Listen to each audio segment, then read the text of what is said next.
eu vou aproveitar essa sua fala para ir para um outro caminho, que é o seguinte: a gente vive numa era onde a comunicação ela tem se multiplicado muito, só que a comunicação vocal nem tanto.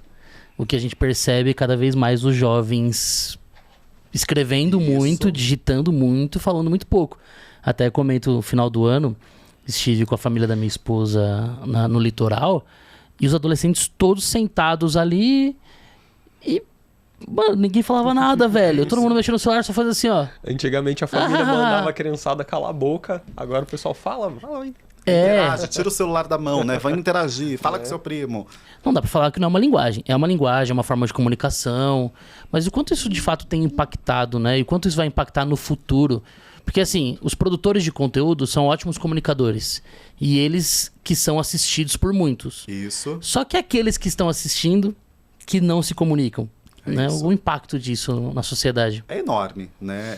É um impacto gigante. A gente fala que assim, as consequências elas já estão sendo vistas, mas a priori a gente vai ter uma consequência, um boom de consequências num futuro próximo, nos próximos 5, 10 anos aí que a gente realmente vai entender o impacto que isso tem. Eu posso falar por experiência, né, própria, por trabalhar com comunicação, a quantidade de pessoas que eu recebo no meu consultório para trabalhar a comunicação e de todas as esferas, né? E aí quando eu pego um jovem, por exemplo, é muito mais desafiador. Antes, quando eu trabalhava com um jovem, era uma delícia, era rápido, eu conseguia... E isso que eu tô falando antes, há 5 anos atrás, 4 anos atrás, né?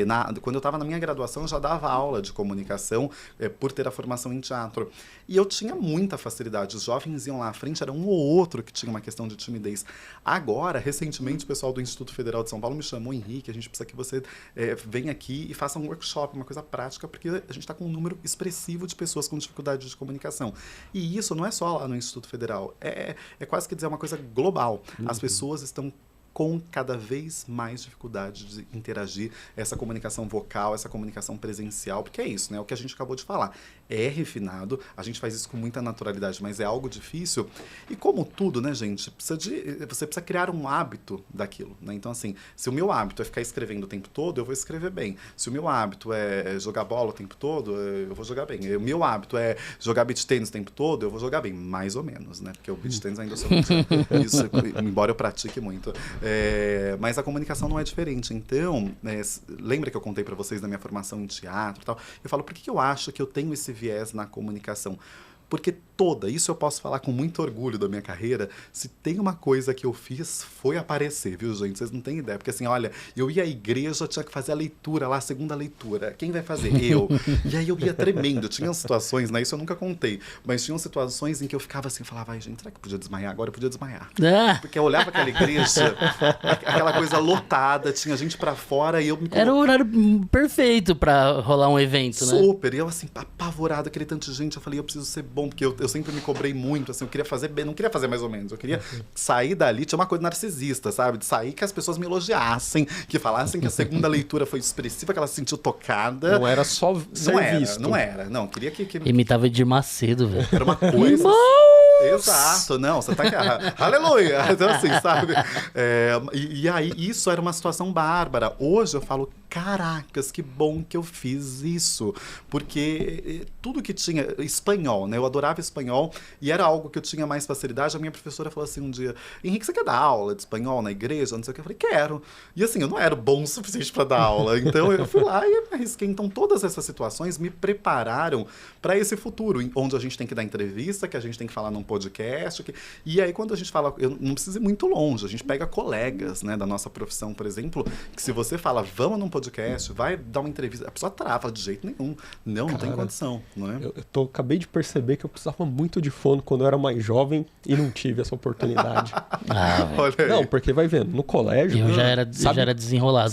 Sabe quando tinha seminário no colégio? Sei. Eu era aquele que ficava torcendo, não me chama, não me chama, não me chama.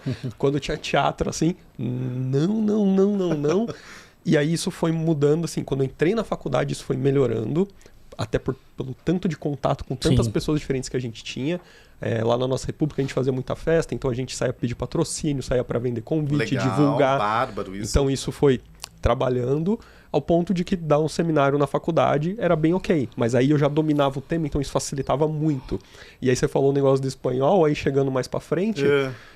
2017, 2018, tipo, eu tive um convite para dar uma aula lá na Espanha. Sei. E aí? O que eu vou fazer? E não tinha tradução agora, simultânea. né? Aí eu só peguei e fui.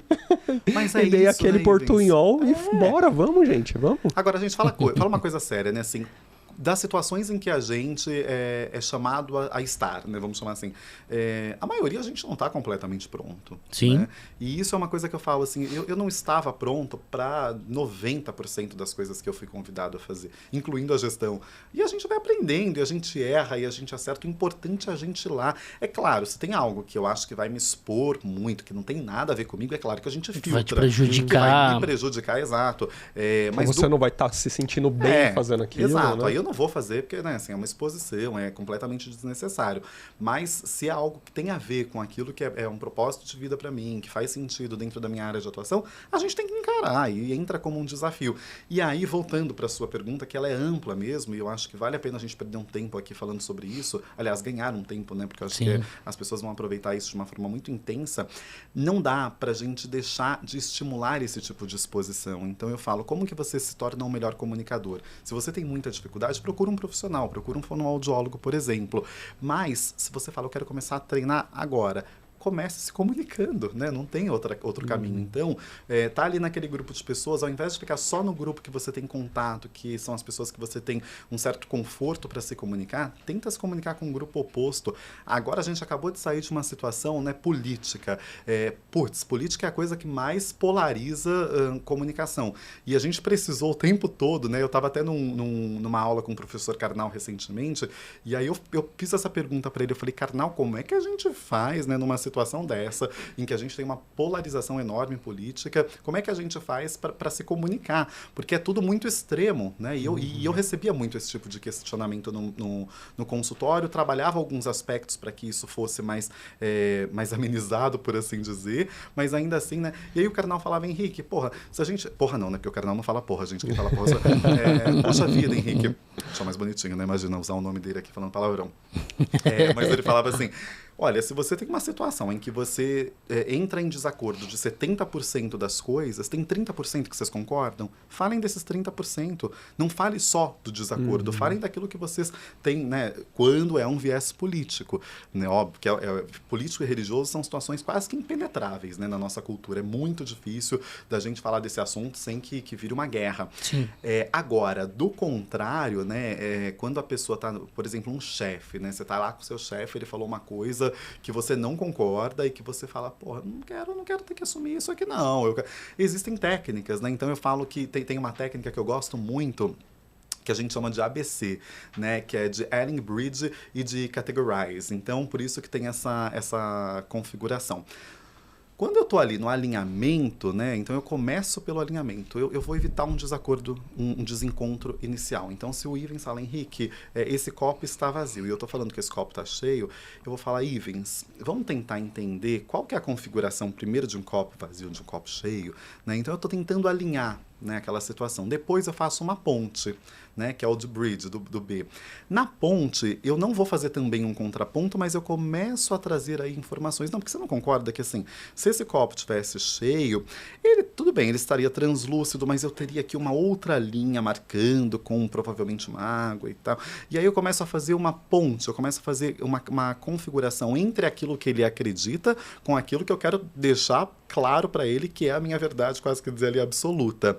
E na classificação, eu finalizo isso de uma forma metódica mesmo. Então eu vou falar, olha, então, dito tudo isso, eu entendo que para um copo ser considerado cheio, ele precisa estar um pouco mais pesado, que, né, se comparar ao seu, ele não está tão pesado assim. Precisaria ter essa linha aqui, o líquido geralmente é móvel, é uma coisa ridícula, tá, gente? Um exemplo tosco que eu estou dando aqui para vocês. Mas muito didático. Mas só para as pessoas entenderem que quando eu faço essa coisa de alinhar, fazer uma ponte entre uma informação e outra, sem entrar num desacordo e depois usar uma classificação, os estudos mostram que a tendência da outra pessoa se abrir para aquela sua dinâmica é muito maior, né? E isso eu acho que é, por exemplo, uma situação muito legal que a gente pode usar para situações conflituosas que a gente enfrenta o dia todo, porque é fácil se comunicar num ambiente onde todo mundo tem ideias muito próximas às nossas, é muito tranquilo, né? Agora o problema é quando a gente entra no desacordo, quando a gente tem informações que não são compatíveis, né? Quando a gente tem essas situações aí que geram um confronto. sempre pensar nessa técnica eu acho que facilita. Então eu não posso virar e falar assim, você é burro, mano, você não tá vendo que o Porra, negócio... não é possível, você se enxerga que essa porra aqui é um copo sem... Caralho, o bagulho tá vazio, mano. Não, Augusto, olha, vai ser complicado se você fizer isso, viu?